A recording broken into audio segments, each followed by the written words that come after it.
రాష్ట్రంలో భూములు అభ్యంతరాలు లేని ప్రభుత్వ భూముల క్రమబద్ధీకరణకు చర్యలు. సర్కార్ గుర్తించిన స్థలాలపై దృష్టి.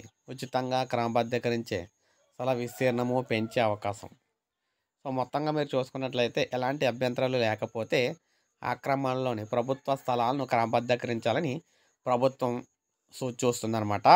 గత వైకాపా ప్రభుత్వము ఎలాంటి స్థలాల క్రమబద్ధీకరణకు చర్యలు తీసుకుంది, కానీ రుసుములు ఎక్కువగా ఉండటము, విధానపరమైన లోపాలతో ప్రజల నుంచి అంతగా స్పందన రాలేదు. ఈ నేపథ్యంలో క్షేత్రస్థాయి సమాచారం ఆధారంగా ఈ పథకాన్ని పట్టాలెక్కించాలని ప్రభుత్వం చూస్తుంది.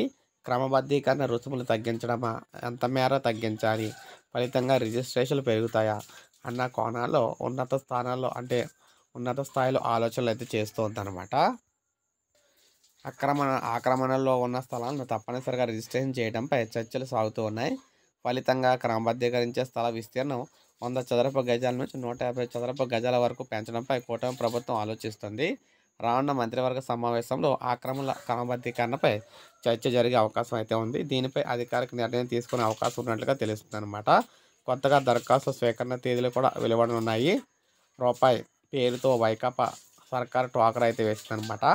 ఆక్రమిస్తున్న స్థలం 100 చదరపు గజాల కంటే వరకు ఉంటే రూపాయికే క్రమబద్ధీకరిస్తున్నట్లు నాటి వైకాపా ప్రభుత్వం తొలిత చెప్పింది. 2021 ఆగస్టులో జారీ చేసిన ఉత్తర్వుల్లో దాన్ని 75 గజాలకు కుదించింది. అంతకు మించితే మొత్తం విస్తీర్ణం మూల విలువలో 75%, 151 నుంచి 300 చదరపు గజాలు ఉంటే 100% రుసుములు చెల్లించాలని షరతులు పెట్టింది. దీనికి లబ్ధిదారుల నుంచి అంతగా స్పందన రాలేదు. దీంతో 2023 ఫిబ్రవరిలో మరోసారి కొత్త ఉత్తర్వులు అయితే వచ్చాయి. ఇందులో 100 చదరపు గజాల వరకు ఉచితంగా క్రమబద్ధీకరించి డీ పట్టా అందజేస్తామని చెప్పింది. 101 నుంచి 200 చదరపు గజాల మూల విలువలో 50%, 201 నుంచి 300 చదరపు గజాల్లో 100%, 301 నుంచి 500 చదరపు గజాల్లో 1.5 రెట్లు వసూలు చేస్తామని పేర్కొంది. పేదలకు ఈ విధానమే వర్తిస్తుందని తెలిపింది. ఫీజులు భారీగా ఉండటంతో క్రమబద్ధీకరణ చాలా తక్కువ మంది అయితే ముందుకొచ్చారు.